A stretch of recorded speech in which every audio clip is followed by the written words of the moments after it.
Los Alamos, 1943. Two physicists stand at adjacent blackboards. The problem: calculate the uranium diffusion rate needed to determine whether the atomic bomb will actually work. Hans Bethe, IQ measured at 170, head of the theoretical division, picks up his chalk and begins filling his board with differential equations, page after page of dense mathematical formalism, 6 pages deep, every line precise, every symbol pulled from memory, like a machine retrieving files. 3 feet away, Richard Feynman, IQ tested at 125, the lowest scoring theorist in the building, pulls out a worn notebook and starts drawing pictures, not equations, pictures. 40 minutes later, Feynman has the answer. Bethe is still calculating. Bethe sets down his chalk, walks over, studies Feynman's notebook in silence for a long time, and then he says something that would echo through the halls of physics for decades. That's not mathematics, that's... He stops, because what he's looking at shouldn't work.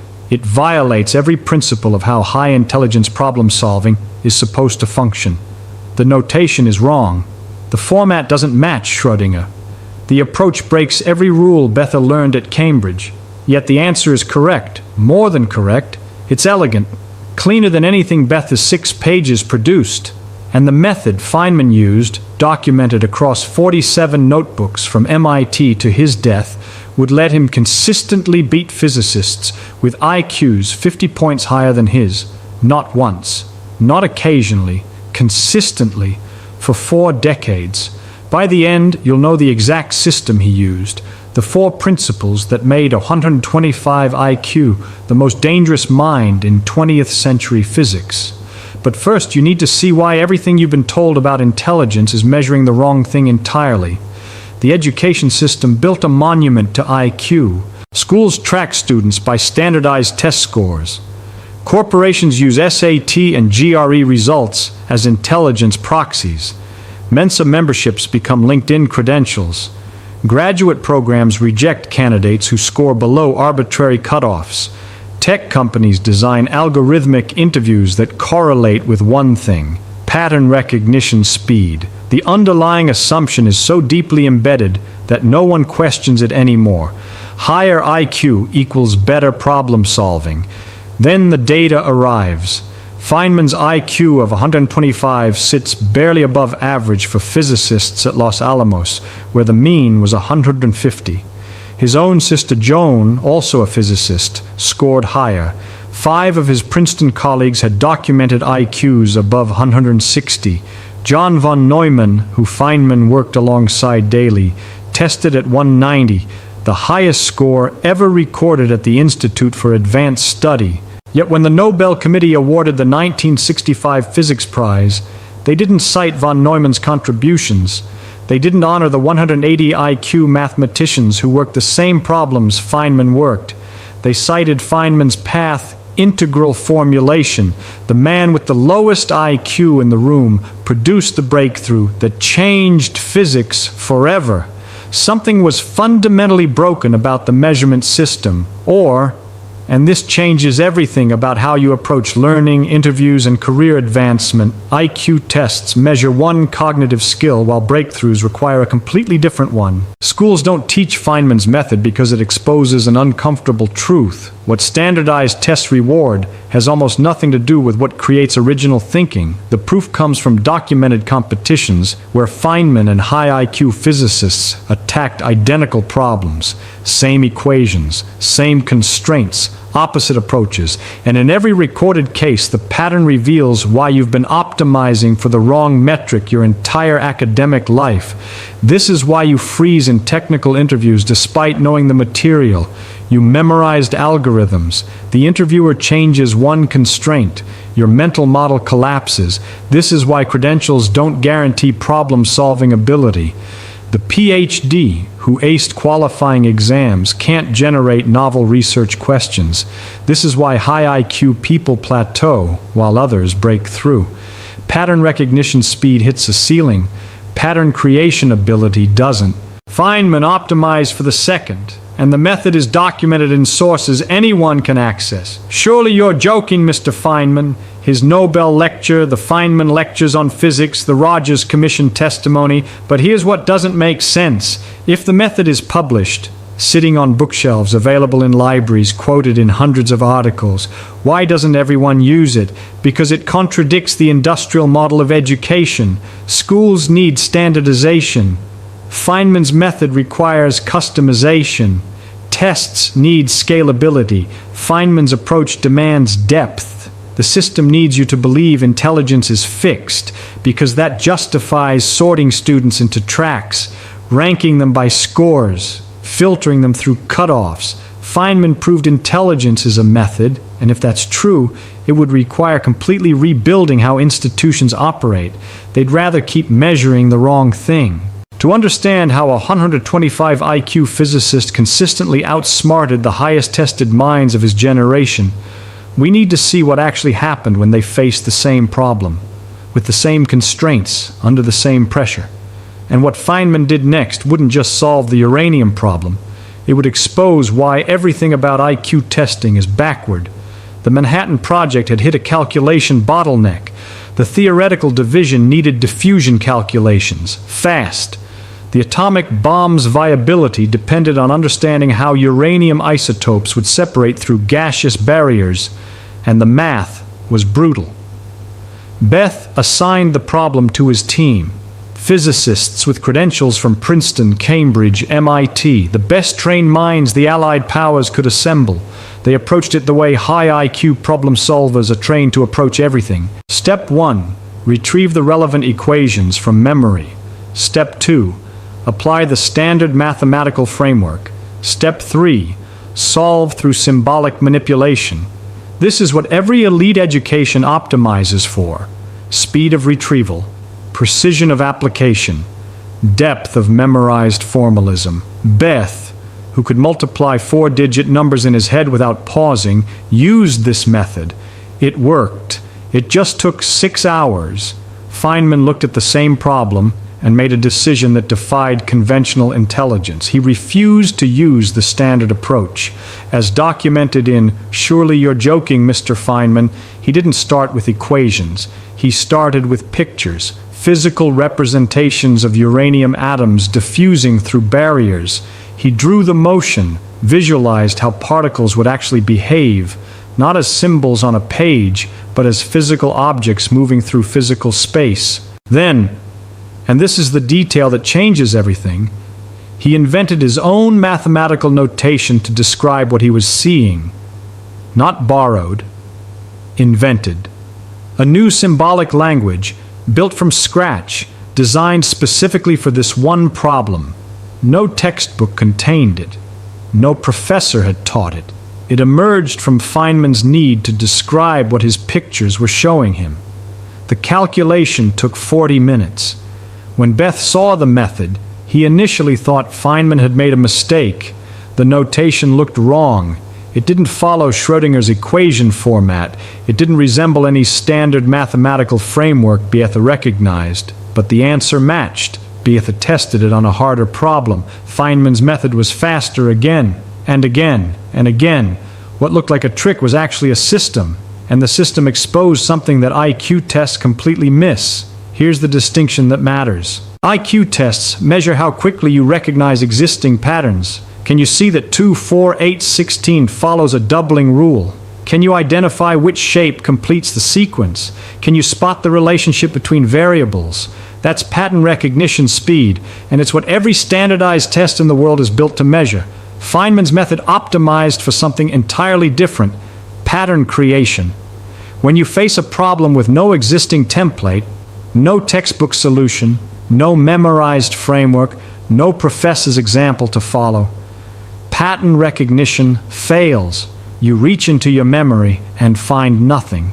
The retrieval system comes back empty. You freeze.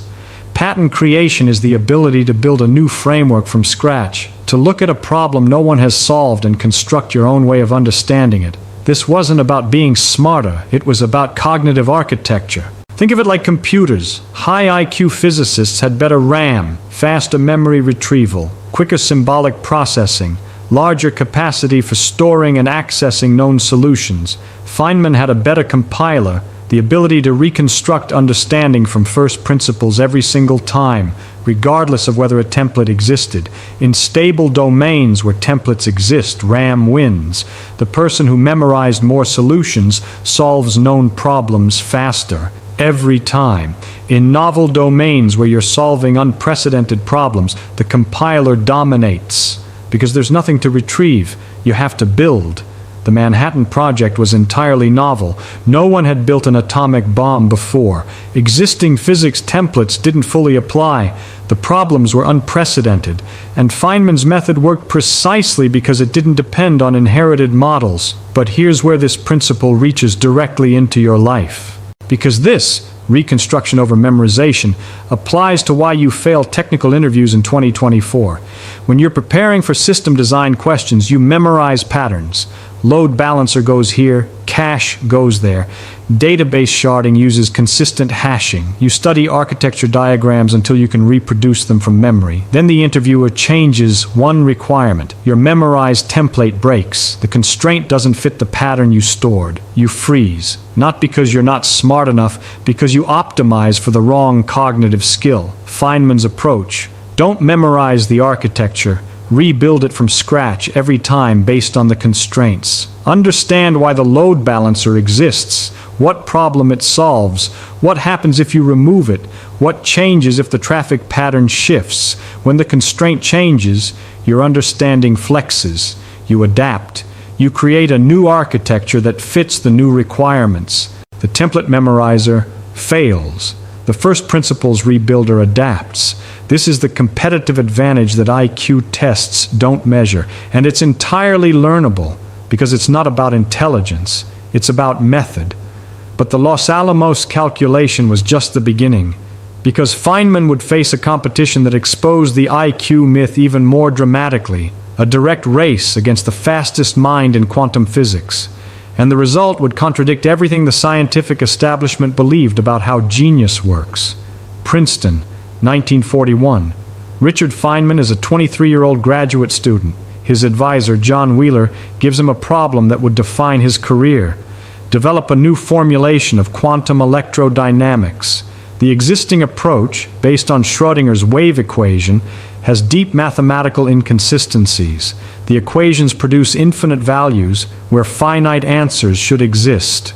Every physicist in the world knows the framework is broken. No one can fix it. Wheeler tells Feynman something that raises the stakes dramatically. Julian Schwinger, over at Harvard, is working on the same problem: a race. Schwinger is a prodigy's prodigy, IQ estimated above 160. Known for solving quantum problems faster than anyone in the field, he published his first physics paper at 16. By his mid-20s, he's already considered the most technically gifted theorist in America. Feynman, the guy who tested at 125, is supposed to compete with this. Schwinger takes the conventional path, the high IQ optimization strategy: master Schrödinger's equations at the deepest level, identify the mathematical inconsistencies, patch them with more advanced, more sophisticated mathematics. Take the existing expert model and push it further than anyone has pushed it before. This is what elite training produces: faster, deeper, more rigorous application of inherited frameworks. Schwinger executes this approach at a level no one had ever seen. Feynman makes a decision that seems insane. As documented in his 1965 Nobel lecture, he ignores Schrödinger entirely, doesn't modify the wave equation, doesn't patch its inconsistencies, doesn't engage with it at all. Instead, he goes backward, all the way back to Newton, classical mechanics, particles following paths through space. Then he asks a question that violates everything quantum physicists believe. What if I could describe quantum mechanics using only paths, no waves? This is heresy. Quantum mechanics is wave mechanics. That's the foundation. That's what Schrödinger proved. That's what every textbook teaches. Waves, not particles. Probability distributions, not trajectories. Feynman doesn't care. He builds a completely new mathematical framework from scratch, not a modification of Schrödinger, not a patch, a replacement, built from the ground up using nothing but the principle that particles take every possible path simultaneously and you sum over all of them. Path integrals. It takes him 3 years. Schwinger finishes first. 1948. His formulation is published, mathematically rigorous, stunningly complex. Only a handful of experts in the world can follow the derivation. Feynman finishes second, 1949. His formulation is published. It looks nothing like Schwinger's. Different notation, different assumptions, different mathematical language entirely. The physics community is confused. Two completely different frameworks, built on completely different foundations. Both solve the same problems. Both predict identical experimental results to arbitrary precision. How is that possible? Then something happened that contradicts everything about how IQ is supposed to work. Schwinger's method, for all its mathematical sophistication, became a dead end. Physicists could use it to calculate results, but they couldn't intuitively understand what was happening. The math was too abstract, too dense, too removed from physical reality. It worked as a calculation machine. It failed as a thinking tool. Feynman's method became the foundation of modern physics. Why? Because his path-integral approach could be visualized. Students could draw Feynman diagrams, little pictures representing particle interactions, two lines coming together at a point. A squiggly line representing a photon, simple, visual, physical. You didn't need an IQ of 160 to use them. You needed to understand the principle. By the 1960s, every physics student in the world learned Feynman diagrams. Almost no one learned Schwinger's formulation. The Nobel Committee awarded the prize to both men, but Feynman's method revolutionized the field. Schwinger's didn't. Pause on that. The man who finished second, with the lower IQ, the unconventional approach, the framework that initially looked like it couldn't possibly work, produced the tool that every physicist on Earth still uses today. The man who finished first, with the superior IQ and the mathematically rigorous approach, produced a formulation that sits in dusty archives. What was the difference? Schwinger optimized for mathematical rigor, the kind of abstract symbolic manipulation that IQ tests measure. Speed of formalism, depth of inherited framework mastery, the ability to push existing models to their absolute limit. Feynman optimized for understanding from zero, the ability to explain complex phenomena using simple building blocks, not faster, not more rigorous, more fundamental. As Feynman stated in his Nobel lecture, and this quote deserves to be tattooed on the wall of every classroom in the world, I had a scheme which I still use today when somebody is explaining something that I'm trying to understand. I keep making up examples, not memorizing their examples, making up new ones. Not memorizing their examples, making up new ones. That's the second principle. First principles beat inherited models. When you inherit an expert's model, you gain speed but lose flexibility. You can solve problems the model was designed for quickly, efficiently, impressively, but the moment you encounter a problem the model doesn't cover, you're stuck. The model becomes a cage. When you build from first principles, you gain understanding that transfers to new domains, slower initially, less impressive on standardized tests, but infinitely more powerful when the terrain changes. High IQ training teaches you to master existing frameworks faster. Feynman's method teaches you to create new frameworks when existing ones fail. And this principle applies directly to why credentials don't guarantee innovation in 2024. Companies hire the MIT PhD with perfect GRE scores. 6 months later, they wonder why the hire can't generate new product ideas, because the PhD spent years mastering existing frameworks. Optimization, not creation. They're Schwinger, technically brilliant, deeply knowledgeable, and unable to think outside the model they inherited. Compare that to the self-taught engineer who rebuilt every technology stack from scratch. Not because they couldn't afford the degree, because they wanted to understand how everything actually worked. Slower initially, less credentialed. But when the company needs to solve a novel problem, something no existing framework handles, the self-taught engineer invents the solution. The credentialed hire searches for a template. Both brilliant. One optimized for playing the existing game better, the other optimized for inventing new games. IQ tests measure the first. Breakthroughs require the second. But we still haven't seen the most extreme example, because there was one moment where Feynman's method didn't just beat high IQ physicists in a laboratory, it embarrassed an entire institution of credentialed experts in front of the entire world on live television. January 28th, 1986, 73 seconds after launch, the Space Shuttle Challenger breaks apart over the Atlantic Ocean. A plume of white smoke splits into two diverging trails against a blue Florida sky. 7 astronauts are killed instantly.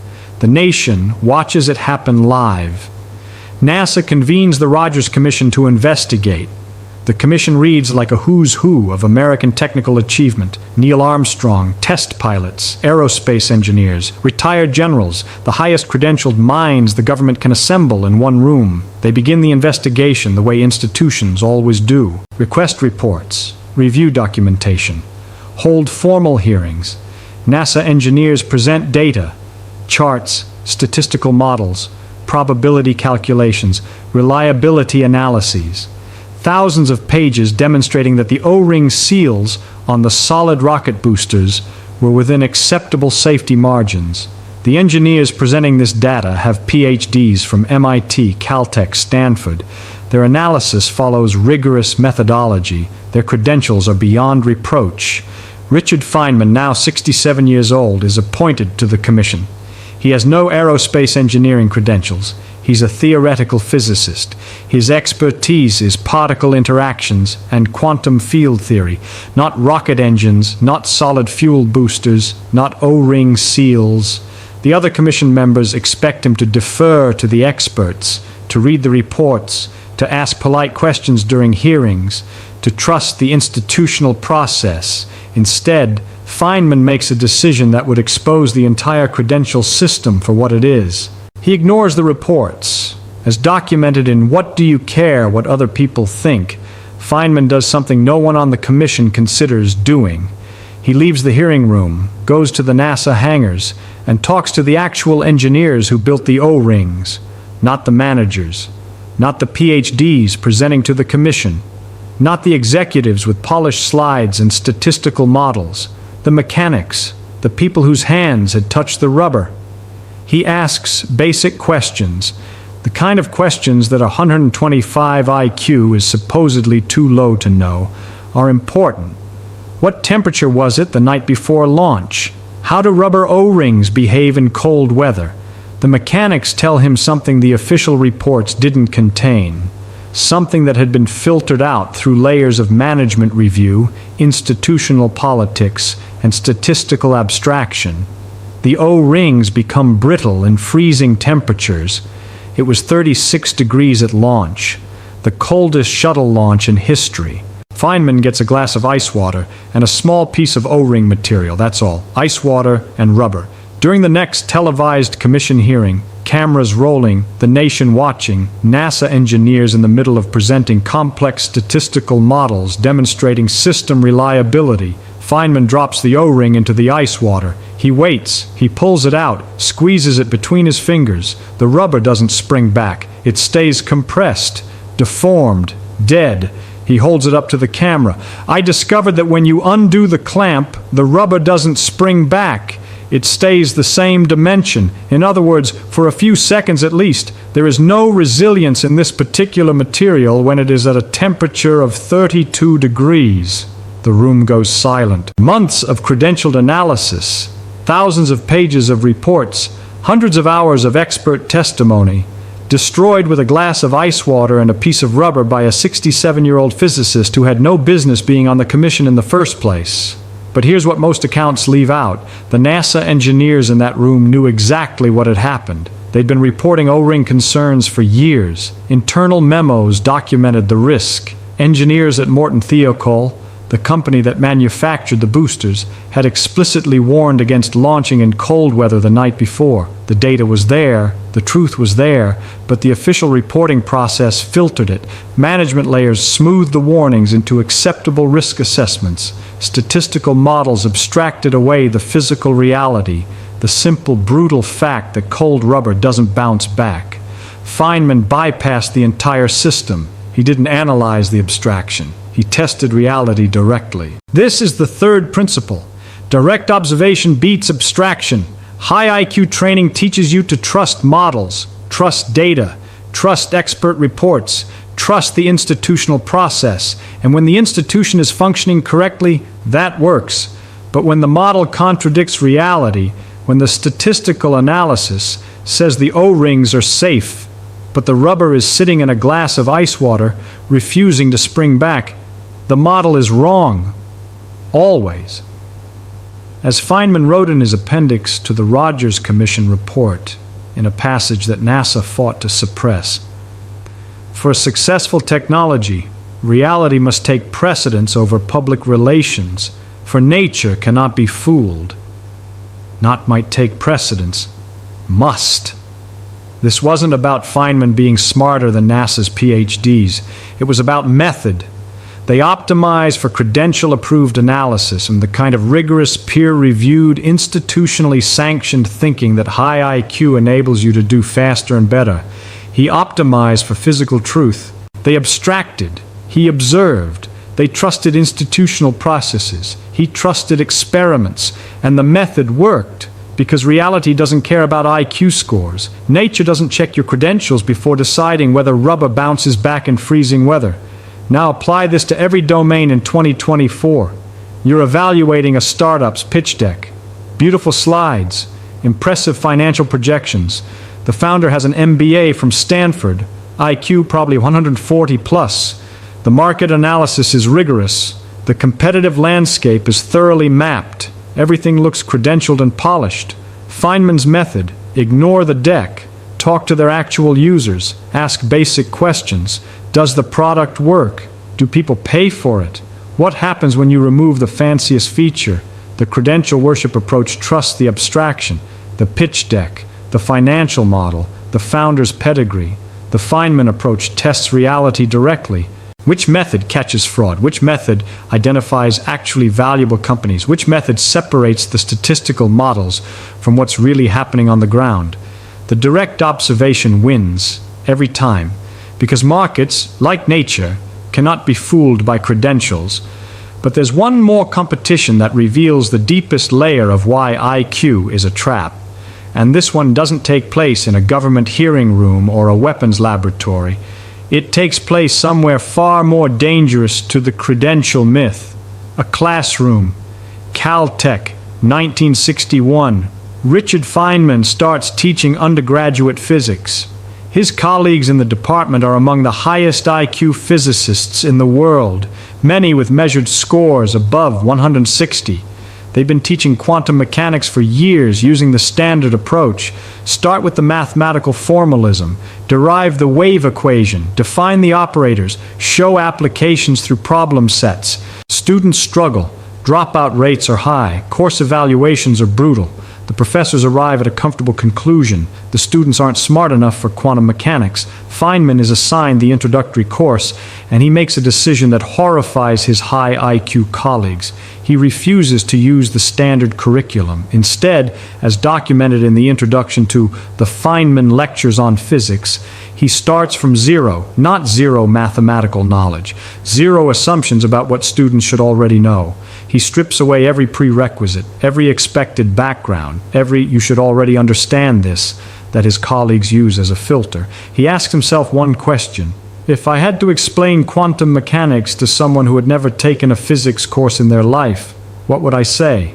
His colleagues think this is impossible. Quantum mechanics requires differential equations, linear algebra, complex analysis. You can't teach it to freshmen who barely know calculus. Feynman proceeds to teach quantum mechanics to freshmen, using minimal math, using stories, using thought experiments, using physical intuition instead of mathematical formalism. The lectures are recorded, then published, then distributed to physics departments around the world. They become the most influential physics textbook of the 20th century. 60 years later, 6 decades, they're still in print, still assigned in universities, still considered the clearest, most profound explanation of quantum mechanics ever committed to paper. Not by physics students, by physics professors, by Nobel laureates, by the people who are supposed to be smarter than Feynman. What did Feynman do that the high IQ professors couldn't? The high IQ approach assumed prerequisites, built on existing knowledge, covered material efficiently. This works for students who already understand, the ones who were going to get it anyway. It fails for everyone else. Feynman's approach assumed nothing, built understanding from first principles, prioritized clarity over coverage, depth over breadth, understanding over completion. As Feynman explained in the lecture introduction, another line that deserves to be carved in stone. I learned very early the difference between knowing the name of something and knowing something. The high IQ professors taught names: Schrödinger equation, wave function, uncertainty principle, eigenvalue, Hilbert space. Students memorized the names, passed the tests, graduated with honors. They didn't understand. Feynman taught the concepts underneath the names. He used examples, thought experiments, physical intuition, analogies drawn from everyday experience. Students understood, could apply the principles to problems they'd never seen, could explain the ideas to someone else, could extend the reasoning to new domains. This is the fourth principle. Understanding beats performance. High IQ training optimizes for performance, quick recall, pattern matching, symbolic manipulation, speed of execution on known problem types. These are the skills that get you through exams, that get you hired, that earn you credentials. Feynman's method optimizes for deep understanding, the ability to explain, to apply, to extend, to teach, to transfer knowledge across domains. Performance is faster initially. It gets results on the timeline institutions care about, this semester, this quarter, this evaluation cycle. Understanding is more powerful long term. It compounds, it transfers, it adapts. Performance creates employees who can execute known tasks. Understanding creates people who can solve unknown problems. The difference between these two becomes extreme in fields where the problems keep changing. Fields like technology in 2024.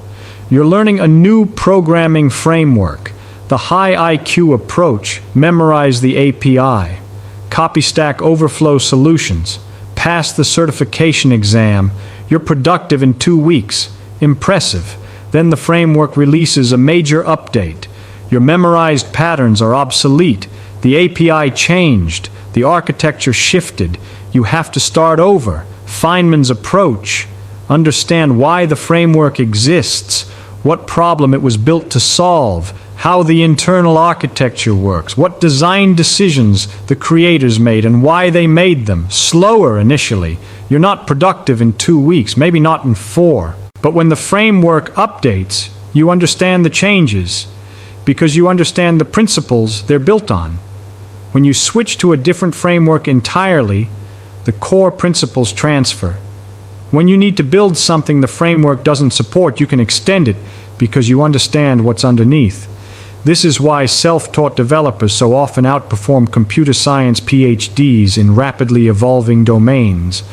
The PhD optimized for credential-approved knowledge.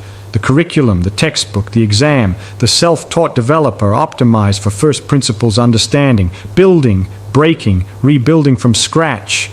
The domain changed too fast for credentials to keep up. Understanding adapted, performance couldn't. When you combine all 4 principles, reconstruction over memorization, first principles over inherited models, direct observation over abstraction, understanding over performance, you get something that IQ tests fundamentally cannot measure. The ability to build knowledge from zero, in any domain, under any conditions, without templates, without prerequisites, without inherited frameworks. This is why Richard Feynman won the Nobel Prize while physicists with IQs 50 points higher faded into footnotes.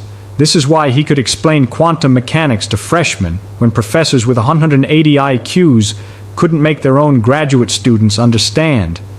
This is why he solved the Challenger disaster in an afternoon when NASA's army of credentialed engineers spent months drowning in their own statistical abstractions.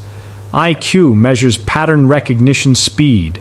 Feynman optimized for pattern creation ability. The first makes you good at answering existing questions. The second makes you capable of asking new ones. Schools test pattern recognition because it's standardizable. You can grade it. You can rank students by it. You can sort them into tracks and filter them through cutoffs and produce clean bell curves that justify the entire institutional machinery. The world rewards pattern creation because it's what actually produces breakthroughs. New physics, new companies, new solutions to problems no one has solved before. The things that change the world don't come from people who scored highest on the test. They come from people who threw the test away and built something from scratch. The system can't teach Feynman's method, because if it did, it would expose that credentials and IQ scores are measuring the wrong thing entirely.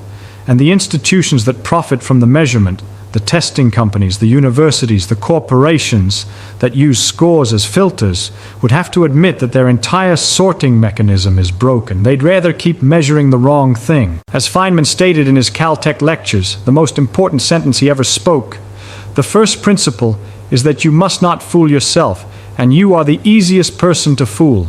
Every time an institution told you that you weren't smart enough for the program, the job, the project, the opportunity, what they actually measured was your ability to perform on their pattern recognition test, not your ability to create new patterns, not your ability to build understanding from scratch, not your ability to observe reality directly and trust what you see over what experts claim. Those abilities are what Feynman used every day for 40 years, and they're entirely learnable because they're not about intelligence, they're about method. Richard Feynman died in 1988.